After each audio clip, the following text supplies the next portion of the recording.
Hi. Happy Saturday, hopefully.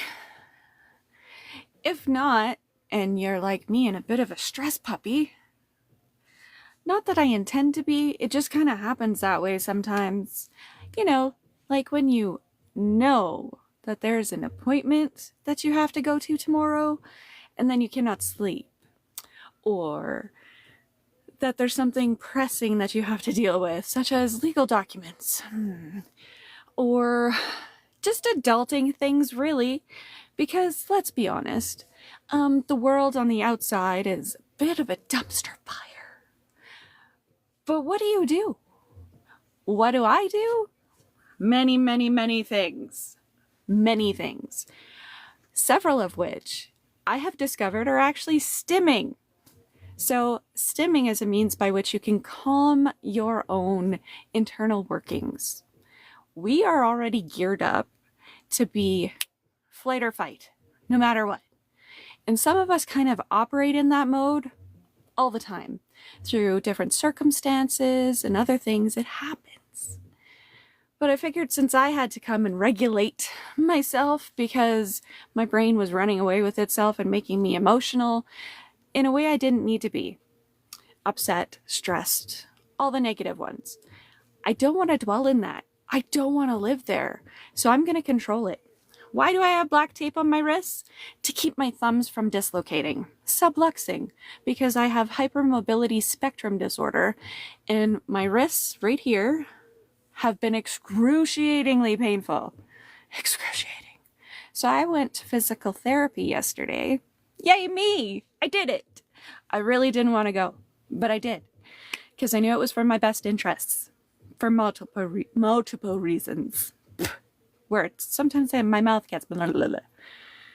So I have been taped with kinesiology tape, K-tape, and it's stretchy, really, really sticky, and it's working. The pain in my wrist area here has subsided, and I did a bunch of things today, like shredding paper by hand and some knitting, and it didn't hurt extremely horribly because I wasn't sliding my thumbs out of joint every time I moved. However, I have found that when you deal with one painful thing that was all consuming in the frontal area of your thoughts, other things crop up. Like the pain that's underneath my left wing. Left, yeah. Right under my shoulder blade. It's like somebody's taking a to it all the time. Always.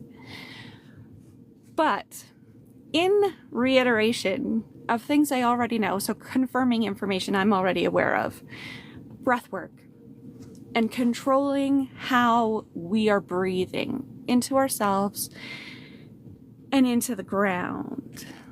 Now, do you ever lay awake going, I cannot sleep, and then your brain's blah, blah, blah, blah, and you're like, what do I think about? Sheep? No, because then I just start coloring them. Because there's a joke, how do you get colored yarn? Colored sheep, silly. So in my world, my sheep turn rainbow and they make beautiful colors. My brain just goes. So what I have found to be the most effective for me, and maybe it'll help somebody out there, is I do breath grounding work. All that means is that I'm connecting back to myself right here, right now, in this moment, where I'm not under threat. There's nothing here to scare me. There's nothing here to hurt me. I'm safe. For starters, words matter. Now, in thinking, oh, I'm so stressed, everything, blah, blah, blah, that internal monologue, those words, those thoughts, they absolutely matter. And yes, you can't just forget about life but how do you sleep? And how do you move past those things that aren't immediately, imminently a threat to you? You don't have to deal with it. You don't have to ignore it. But you can self-center and reground yourself. And it starts with 3 deep breaths. Always. There's something about 3s. 3, 6, 9, the magical numbers. It's in nature, it's everywhere. So might as well stick with that, right? And you have to think about breathing and breath beyond your chest. It's not just here. It's here. It's down lower even. and you are breathing down into your toes. So if you're laying down, put a hand on your chest, put a hand on your tummy, breathe in through your nose, and as you breathe out, you're thinking about all of the air coming from the bottom of your toes all the way through your body. Okay, so you're breathing in through your nose all the way down to your toes. I know it sounds, your lungs aren't there. Trust me, okay? Because just by taking conscious 3 big deep breaths slowly, you are retraining, reprogramming that nervous system so it's not so nervous. And it's important. You can do grounding breath work anywhere at any time. I myself have been stuck in Costco having an absolute murderous panic attack, like the worst, and everybody walked right by me. I was having an absolute breakdown in the middle of Costco all by myself, and I couldn't function. I shut down. And it was because I forgot about imminent danger, not being present. I took a phone call, and it like, woo! And that was before I had done a lot of recovery work and self-healing, which I've done lots of. Tons. Dark nights of the soul, been there. Walk through hell and back, been there too a couple times. Started your life completely over. Oh yes, I've done that too. Facing it again. We're gonna lose the house probably, maybe. I don't know. I've done everything I can at this point. I keep just moving forward. But today was a particularly awful day. And there was a lot of things that got piled into my mind. I dealt with, I did the things, I did everything I possibly could. My brain was still going, how do you stop that? Breathe.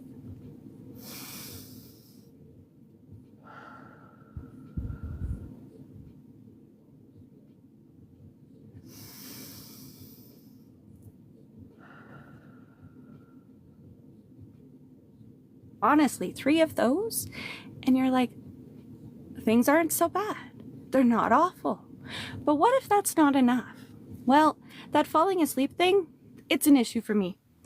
So I have envisioned something that I learned in like one of the very few yoga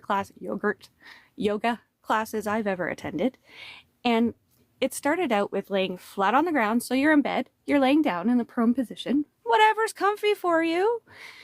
But you're still going to place your hands here and on your tummy so you can feel your breathing.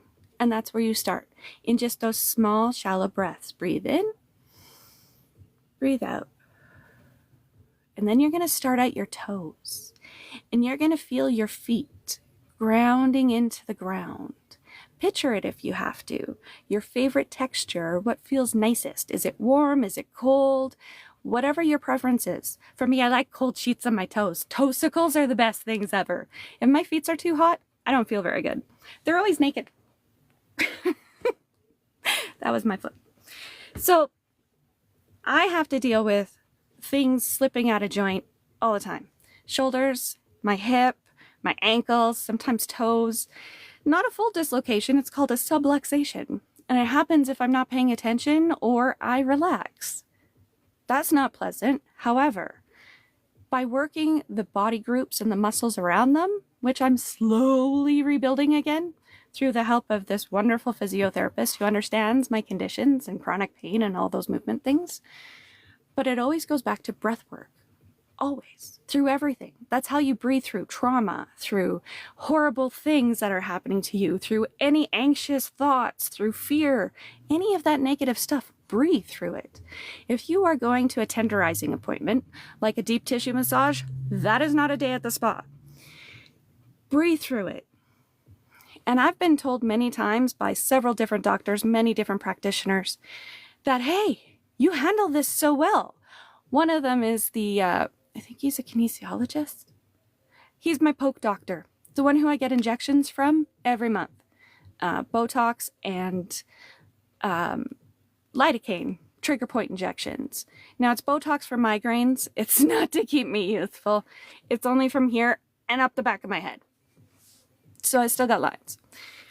But what it does is it helps my nervous system calm down.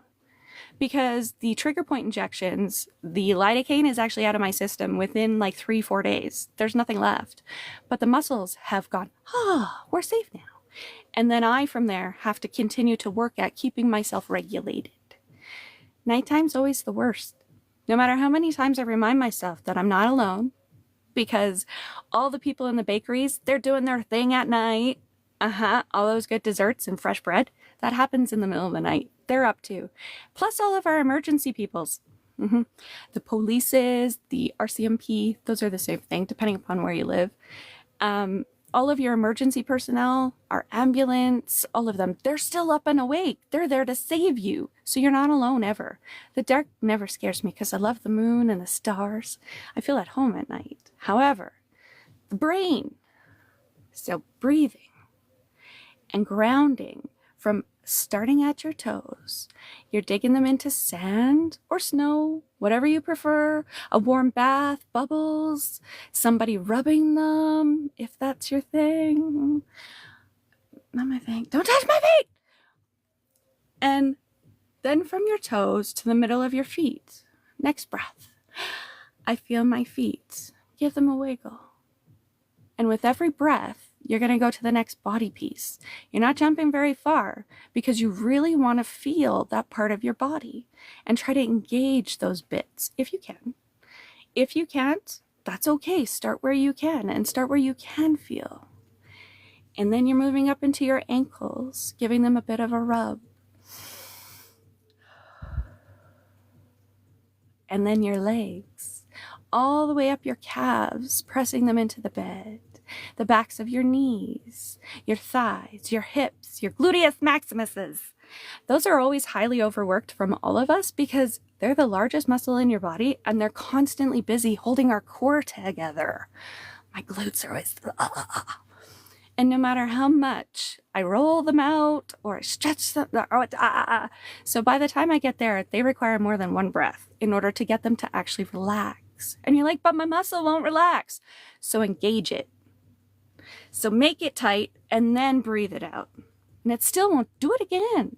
Do it over and over until that muscle relaxes. When you get up to your shoulders and your neck, you're going to make sure that your arms are out wherever's comfortable, but your palms are up in a relaxed manner. By rolling our arms and putting palms up, you're actually opening up this area and it helps us relax and feel safe. Also, touch. Touch is vitally important. Vitally. And you're saying the whole time, I'm safe. I'm safe. I'm safe. I'm fabulous. I'm magic. I'm wonderful. Hugging oneself. The tapping. Have you ever seen people do tapping? It works. If you are stuck in a situation in which you're having a hard time grounding yourself, panic attack, breathing out in public, things become too much all of a sudden, you can touch and count to ground yourself into the moment and bring it back, bring you back. Because we don't need to be out where we're hurting ourselves, because that's what you're doing when you're ruminating, when your brain is going over things that you can't actually do anything about. You're not serving yourself. And that's why you're here, is to serve yourself into a life of happiness. You choose that. It's by choice. No matter your situation or circumstance, you still have that power and that ability. And it's so vitally important to remember that you don't have to earn it. Your existence is enough. Just you being here, you're the gift. You are the light. So I am fabulous. I am magic. I am loved. I'm not alone. I am wonderful. I am safe. I am safe. I am safe. And it brings you back into the moment where you can reorganize those thoughts so that they're no longer hindering you. You can file them away. And when you get really good at grounding into your bed, when you're laying there going, I cannot sleep, and you're breathing through every part of your body that then is relaxing, or you're engaging it, telling it, oh, yeah, I'm turning you on, no, I'm turning you off. Eventually, you're not going to make it all the way up to your shoulders before you fall asleep. You're just going to fall asleep. And then you can start with things like, I'm going to remember my dreams. And you can start programming them before you sleep. You can control that because it's your subconscious. And when we're engaging and grounding into the moment, it helps us activate those thoughts in our subconscious into a positive manner.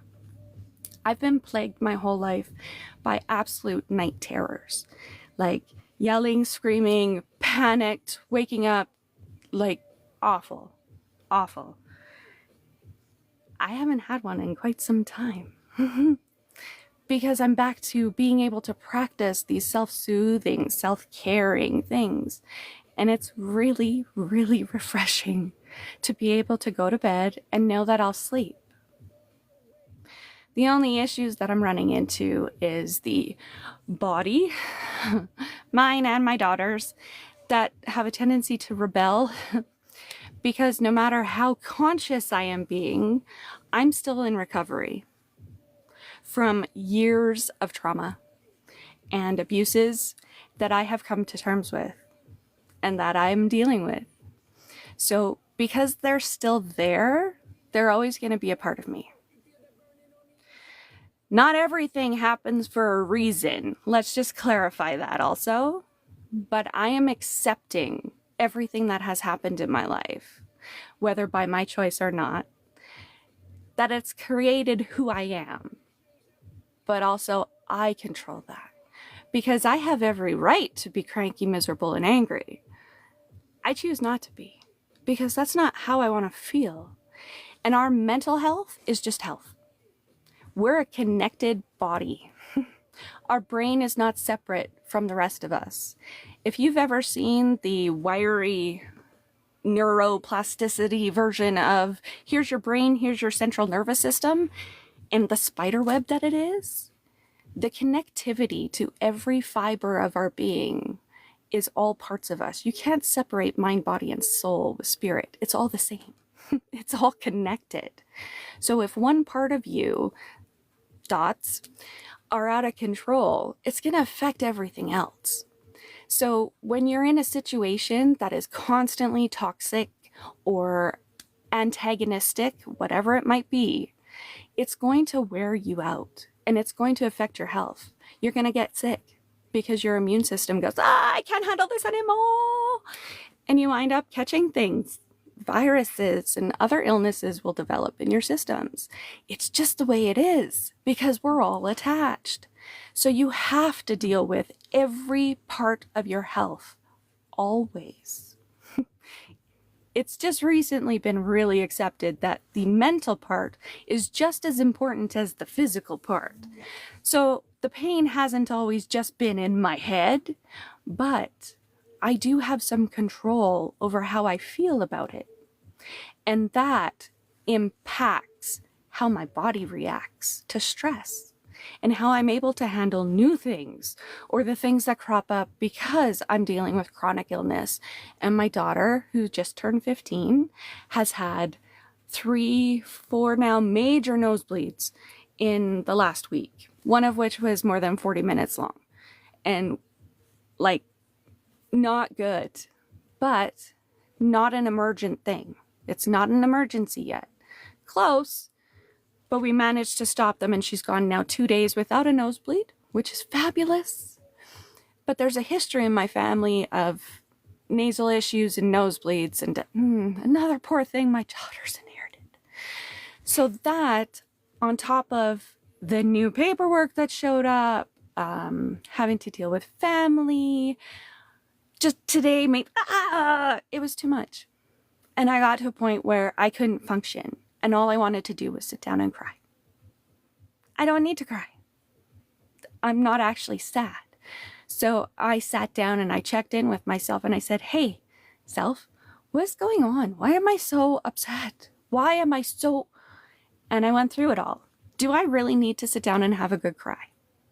Oh yeah, I'm very logic-centered most of the time. And often the initial response of my emotion is enough that I feel better. So I'll start saying something and it'll tear me up, but then I'm okay because I let the emotions happen. So it's not that I'm blocking things, I just don't wallow in them. So I'll let them happen. I'm just not going to stay there. So I had a cry, not a big major one like I thought I was going to. I thought I was melting, absolutely melting. But because I checked in with myself on what was actually going on and said, I'm safe, everything's okay, you've done what you can. This, in the grand scheme of everything, doesn't matter. Why, do you ask? Because I'm here. I woke up this morning, and my favorite person woke up this morning, my daughter. That's reason enough to celebrate today. That's what matters the most. That is what is vitally important to me, is the fact that I'm here and the fact that my daughter's here. So that alone nullifies everything else. Nothing else matters because I will still have her. Regardless of where we are, home is with the two of us together. That's home. So knowing that and understanding my priorities, my core-centric values, that the most devastating thing that could happen to me would be if I don't wake up tomorrow or if my daughter doesn't. And that didn't happen. So, hey, what does this matter? Does this that I'm upset over impact either of those two things? Me not waking up or my daughter? Nope, not at all.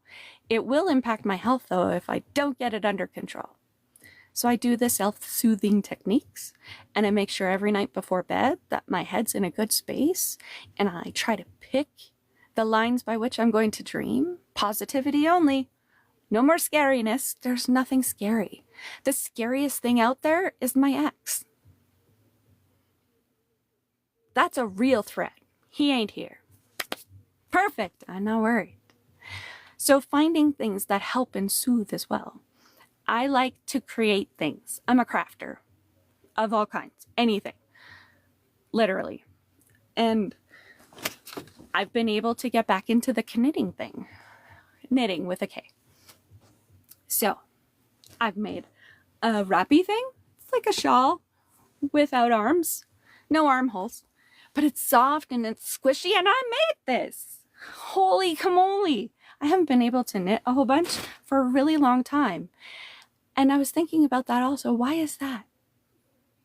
It wasn't just the fact that my hands hurt. It was the fact that every time I took out my crafting of any kind, I was given negativity from the people around me. Why? I don't know. Just to keep me down, I'm pretty sure. Because how could I be happy if they weren't? That's not a me problem, that's a them problem.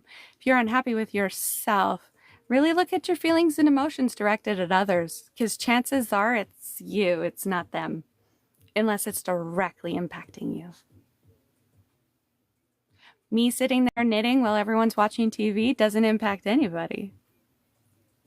So I don't understand why I was constantly made fun of or harassed or told to put it away. It got to a point where I just stopped, because I didn't want to face the negativity or the harassment for it. And that's part of the mental, emotional abuses that I've been subjected to for years. Because heaven forbid I be happy. Why? You would think that somebody who's in your life as your spouse would want you to be the happiest ever. That's the way I'm wired. And that's the way I think the world should work. So anybody who's not in that situation, hey, reevaluate your life, please. And the people you hang out with. But I've also made another shawl. This one is far more easier for like wearing as a scarf, because winter is coming. We're gonna have deep freeze weather here, and things big and squishy like this are super important. But also because of, I'm gonna say my age, I'm in my 40s. Hormones and the fact that I have POTS, posterior orthostatic tachycardia, plus the, oh gosh, it's a laundry list of things that I get to deal with. And there's like 5 of those things that impact my ability to self-regulate my temperature. So I can get extremely warm really quick. But when it's minus like 40 outside, I'm not exaggerating, and you have to go out there, your skin will literally freeze in seconds. So squishy warm things are vitally important, but I need to be able to take them off too. So This one is for leaving the house. This is for a running around in the house or a lighter, not so cold day outside as well. And then my sweet daughter, she's like, Mom, I really like those colors. They're so pretty. She's like, I need sleeves. I'm like, sleeves? What are sleeves? And she's like, you know, sleeves. Not really a shirt, but kind of a shirt. I'm like, I gotta find a pattern for that. So I kind of found a pattern. So far I have the body part of it. And I'm in the midst of making the sleeves. Oops, that's the back. There's a neck hole. So, hey, let go. Don't drop my stitches. This is the sleevey armhole. So the pattern I found had fitted sleeves with a little tiny crop top. So I did the crop top part. And the fitted sleeves, she's like, no, I want big bell sleeves. So when it's on, it stretches and it's all lacy looking because it's all full of holes. Those are yarn overs to make holes. But she's like, I don't want fitted sleeves. I want big bell sleeves. So now I'm manufacturing and creating as I go. So we might have two different shaped sleeves, but you know, I'm trying to write it down as I go, but then I'm watching TV and I'm going, knitting in the round. And so here we are as the sleeve is already starting to expand. She approved. I'm like, perfect. So hopefully I'll be able to finish this. I don't know how long it'll take. No idea. Because some days I can knit a whole bunch, some days I can't at all because the finger digits don't want to work very well. But having the thumbs taped, it's been very, very nice. Because the pain that I was having right at the base of my thumb from my thumb not staying where it needs to, just not doing anything, just trying to move, going to pick something up and not working. But it's better today. So I should be able to start that again. But doing things you love, things that make you sparky, sparkle and twinkly and all glittery inside, like you were when you were a kid, if you remember that. If you don't remember that, you need to find something that makes you the most happiest, radiant being ever and immerse yourself in those things at least a fraction of the week. It should be every day because your goal in life is to remain happy just for existing. And it used to be that the arts, music, creation of anything by the hands of humans were like bird songs. It was just something we did, like birds just sing. Even the magpies, they sing and they talk. They don't just squawk.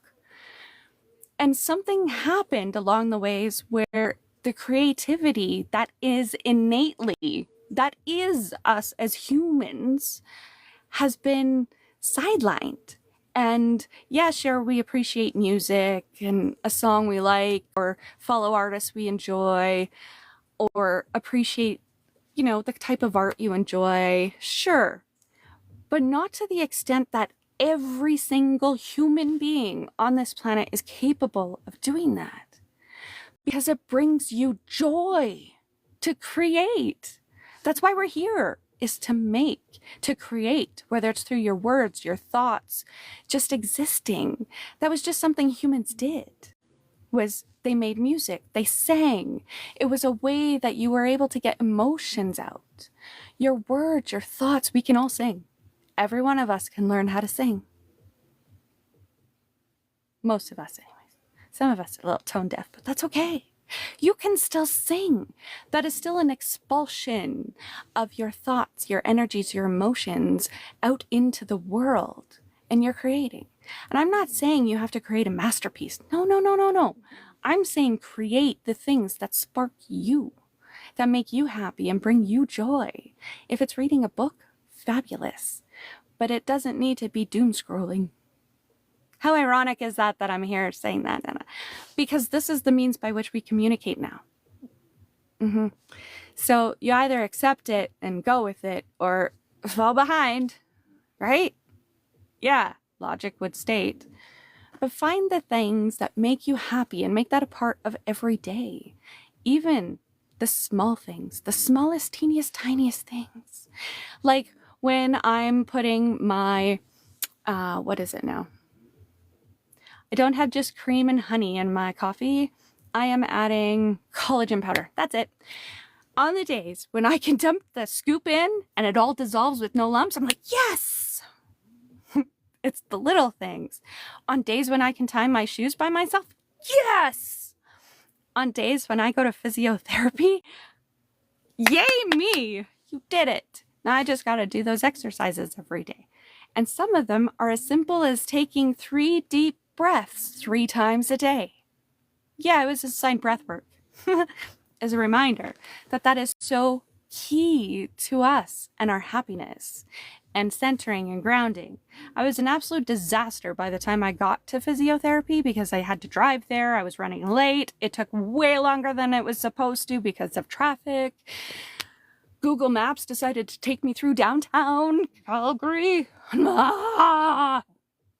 I was a rageaholic by the time I got there. And then there was somebody in front of me who couldn't make up their mind about the 6 appointments they needed to book with the one receptionist who I needed to check in with, and I was already late. So the first thing physio had me do was to lay down and re-ground myself with some breathing. Because I was a puddle. I was a disaster. But I don't want to stay there. So by the time I was halfway through that appointment, I was already 1,000 times better than when I arrived. And I know the next time that I'll leave even earlier to get there because it's probably going to be wintry by then. On top of the fact that I had left early, I gave myself an hour and a half to get there and it still wasn't enough for a 45-minute drive, according to the Google. But that's fine. It's okay. And the wonderful physiotherapist, I know her name, I'm just not going to say it, just in privacy. She said, it's okay. I was so apologetic that I was late. I'm so sorry because I've been late to other appointments and they've told me they're going to cancel them. You're lucky. We almost canceled it. I'll have to go see if the doctor's still willing to take you. Meanwhile, if a doctor is late to your appointment, nothing happens. I've sat for like over an hour for an appointment that was scheduled months in advance. And you're not allowed to say anything? No, you are. You are absolutely entitled to question it and to say, hey, the next time you're going to be this late, how about you pay me a $50 fee? You know, the fee they charge when you're late and then they cancel your appointment because of no-show. They don't like it when you turn that, well, hey, but they're going to be a little more conscious of it later. You're allowed to speak up. It's not being combative. It's communication. And there's not been enough of it in this world. We have a hard time being connected, mainly and firstly to ourselves, which makes it difficult to connect with anybody else. So, hey, I've become really good at being interconnected to myself. And I recognize when I'm, and I apologize for it. I intentionally did not say anything to the receptionist other than the facts of why I was there and apologize for being late. Because any other words were not supposed to not have been nice. And I don't need to push that on anyone else. Because they didn't do anything wrong. Just because my emotions were, and I'm upset, I don't need to throw that on other people. So if you don't deal with your own self, you start trickling the ick, the slime trail behind you, instead of sprinkling sparkles and goodness. I'm all about the sunshine, light, sprinkles of goodness, so I'm going to try to keep my nasty, cranky self to myself when that happens, because I've recognized when I'm there. Because I've done the work, the healing. It's ongoing. It's never ending.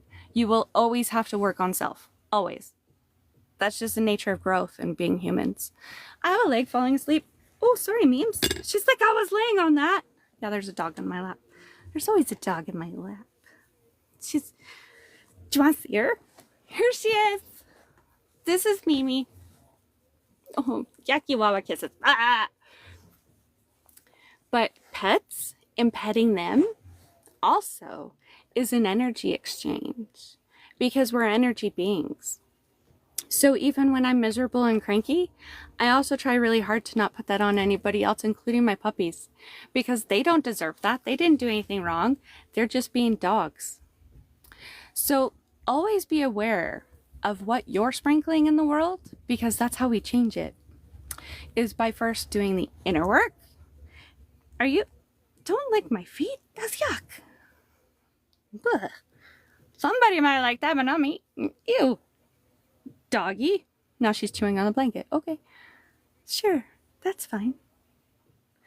But if you're not connected to yourself and you're not aware of where you are emotionally at every given moment of every part of the day, you might be part of the issue with the planet and the lack of connection. So really reevaluate your world if you're unhappy. What happens when you hang out with people or spend time with anyone? How do you feel afterwards? Not during. During doesn't count. If it's negative during, that definitely red flags everywhere. But I mean, there's a great percentage of the population who is really good at mirroring. They can reflect back to you your energy, your positivity, your light. And they're essentially pretending. They're lying.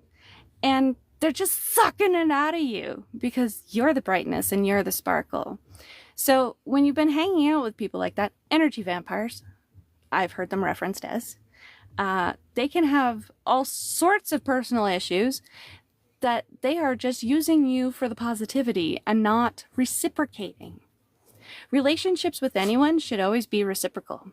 You should never feel drained after hanging out with people. I have a very small, itty bitty, teeny tiny emotional battery. And I know that.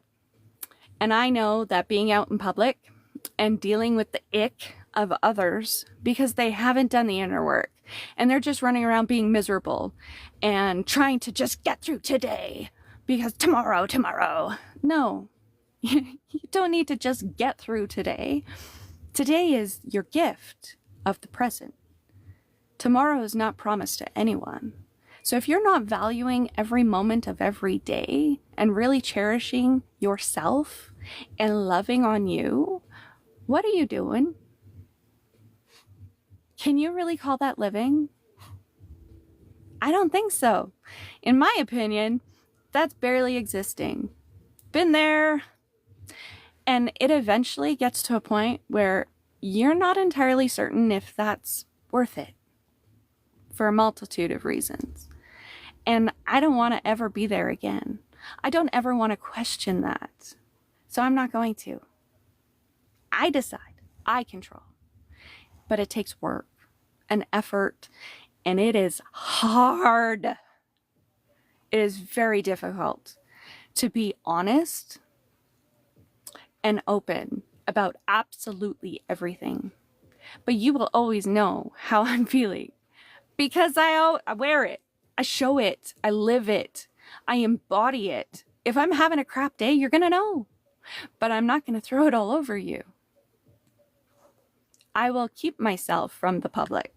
I will not go to the store if I'm unable to rein myself in.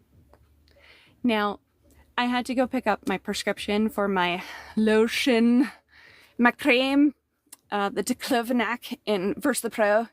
And I had specifically gone to the pharmacy in person to say, hey, these pump bottles suck. Because sometimes my hands don't work really well, and to try to pump out and also rub, it's a nightmare. It's so much easier in a tub. And you're like, oh, that seems so trivial. But for me, it makes a big difference. Also, in the lid of this pump, it seems to hold half the jar of the cream, and then you can't get it out and you can't take the pump apart, and it's a nightmare. So I would like to use all of the cream that I'm paying for because it's just cause. And I don't want to run out sooner than I need to. So I specifically asked, and she's like, okay, I put notes. Great, thanks. So I went to go pick it up. And, well, it was in the pump jars, and she puts it down. She's like, this is what you order. I'm like, that's not the tub. She's like, yes, it is. And she pops off. Oh, sorry. I'm like, well, that makes it really hard for me, as I already explained. Was the thoughts in my head. I didn't say that to her because I was upset. I was mad. I was fired off, angry. And all she could say was, sorry. Oh, I'm so sorry. Do you still want this? Yes, I want it. I need it. I live with that stuff. I apply that stuff 3 times a day everywhere it hurts, which is a lot of places. And it's become the only pain medications that I actually use still. So yes, I need it. I'm not going to wait another half a week because I'm out. But I didn't say any of that. I just said, yes, I'll take it. She could see that I was visibly upset. But I also know that I'm autistic. I'm neurodivergent. So when I get really upset, I'm either going to, or I'm going to shut right down. I got really upset, choked up. She could see it in my face. But I didn't say anything else to her because they should have checked before they gave it to me. They should have corrected it before I was even there. But you know what? Crap happens and it's fine. I will deal with it. But when next I go in an order, I will again reiterate that, hey, I asked and you failed to do this. So please don't tell me my prescription's ready until you've double checked that it's in the tub, please. So I'll just add that next time and not be rude or keep the tone down because I know that I can come across very blah, blah, blah, blah. Not intending to. That's just how I'm feeling right now. So because I know that about myself, because I've done the work, I recognize situations in my past of where, that person reacted not the way I was expecting and called me all sorts of horrible things. Oh, I bet you it was my tone and my face speaking out loud because I'm honest. Always have been. You always know how I'm feeling and how I'm feeling towards a situation. But there's other people we deal with, and we need to be cognizant, aware of those situations and interactions when we can. And oftentimes I can't control the thoughts or my feelings or how I'm reacting to a situation. I can't control it. It's just there, especially now. It is big, it's bold, and it's but I know now. Because if the words coming out of my mouth are not going to be beneficial to the situation, i.e. changing it for the future, adjusting somebody else who needs an adjustment, because that happens, when you're getting rudeness thrown at you, I'm going to call you out because I would expect somebody to do the same to me. But I can also say back, I'm not being rude. I'm merely being honest with the situation and how things are happening. Such as when I let my family nurse practitioner who's in charge of my overall care as well as my daughters know that her bedside manner was pathetic. And it sucks.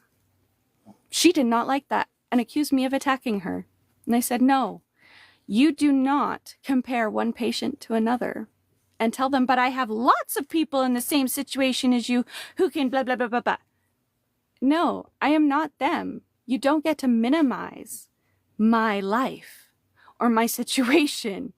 That's gaslighting. That 1000% was unacceptable by this nurse practitioner. And she is the same one who I fought for years, I'm not exaggerating, to get referrals to look into mine and my daughter's health concerns, which have now been confirmed. Her response back to me was, but you got the referrals after I had to fight you for them, after years of you dismissing my daughter's pain as just growing pains, when it wasn't. And I told you that repeatedly. We talked to you, we discussed. You talked to my daughter, and you even told her it was just in her head. And then you wanted to refer both of us to counseling and therapy. No, absolutely not. So finally, getting all of the referrals to the specialists, my daughter and I have both been confirmed with having lifelong, degenerative, painful conditions, chronic, that will never go away. But we can mitigate try to reduce the impact that that has on our day-to-day lives in the best way we can. Now, there's days where the weather is a huge factor, especially where we live right now, in the Chinook capital of the world, where barometric pressure changes happen drastically, extremely fast. So huge temperature changes or weather systems moving in and out in a very short amount of time. I get migraines. I have a migraine every day. I've had a handful of migraine-free days, woohoo, since a year of Botox and lidocaine injections. It took a year to get there. But I now have handfuls of days throughout 3-month window where I don't have a full-blown migraine, which is incredible. But I'm still dealing with the constant pain and strain of keeping my head attached to my body. Yeah, I have a spine that's degenerating between C5 to C7, plus a herniated disc and an impingement, and I deal with pins and needles and just awful. But when I can, I mitigate my symptoms. I try to control how I feel about being chronically ill, about these diagnoses, about my life, and all of the things that have happened in the last 2 years and longer, over my entire lifetime. I control my thoughts. I am the creator of my own destiny. That's liberation. On the days where the weather comes in and I am knocked out on my butt, I wish I was knocked out, but where I am stuck literally in the bathroom all day because I'm sick, ill, I can't function, or on days where the traumatic brain injury and post-concussion syndrome kicks in, it's like having a brand new bump on the head. I can't walk, I can't stand, I'm sick, I have vertigo so bad that I cannot function. On those days is the only time now where I am just existing, just trying to get through. I still do everything in my power to try to mitigate those days even. I use my massage chair, I apply heat, I use rub the lotion in the skin, I do stretches, I do what I can when I can to help myself because nobody's coming to rescue me. I'm it. So if I can't look after myself, I can't look after my daughter. And she's my top priority aside from being me. So I'm number one and she's also number one. If I can't look after me, I can't look after her. So that's why my health has to take precedence some days. And she understands that and she gets it because unfortunately she's seen it, she's living with it, and she's my only support. So on those days she helps. Otherwise, are you licking me? Thank you. But it's a question of choosing and the choices. I'm still grateful for that day that I woke up, even if I'm just trying to get through it. I'm still grateful that I'm here and that she's here. And those thoughts help. And the I'm safe are so vitally important. Are you just trying to eat me now? Those things and those thoughts are what we have to control. Because when they take over, that's when you start dropping that slime trail all over the world. And you can't control the words that come out of your mouth. And you can't control how you treat others. You have to. So get a hold of yourself. Get in tune with how you are feeling and how that affects everything around you and your situations and your circumstances and the people you associate with. Everything that you partake in, so what you watch, what you listen to, everything that you bring into your life is an energy exchange. What kind of energy do you want to be exchanging? Do you want to be building up or being completely brought down? That matters. Everything matters. Even if in your conscious mind, you don't have a second thought about that movie you watched, your subconscious hangs on to that and everything that was a part of it. So fill your mind with thoughts of fabulousness and light and knowledge and beauty and creation. Appreciate all the wonders that are around you and this God-given life that we have, source, spirit, whatever you believe in, it's all the same thing. It doesn't matter what religion you follow, it's all based on the same connection. You to everything else. So be aware of those energies and where are you putting them? Because if you're not happy in your life, that's on you. Period. And oftentimes, other people's reaction to you is a them thing, provided you've done the work and you're aware of what it is you're sprinkling in the world. So I've had to talk to people and I've had to say, no, your behavior's not okay. And I hope that they've gone and thought about it and that maybe they'll put in the effort and the time and actually do the work to help themselves. And that the next person doesn't have to go through what it is they tried to put me through. Tried. Because, sorry, ain't nothing gonna bring me down. Oh no, no, oh no. I got that song in my head all the time. Because I choose happiness over everything else. Every moment of every day. Are you chewing on my snowman? She's like, yes, yes I am. Naughty puppy. Quit it. She's like, but you didn't. Oh, here. Chew that. That's yours. She's like, no, I'd rather chew on your snowman. That is so not cool, memers. Not cool at all, buddy. There, have that. My job is to teach my dog, right? And when I first got her, I was not in a very good place. So she was just a lap ornament. So now trying to re-educate that, hey, that's not acceptable, is a lot of patience and repetition. That's how you learn too. Patience and repetition with yourself. You have to give yourself the most love and patience of anybody ever.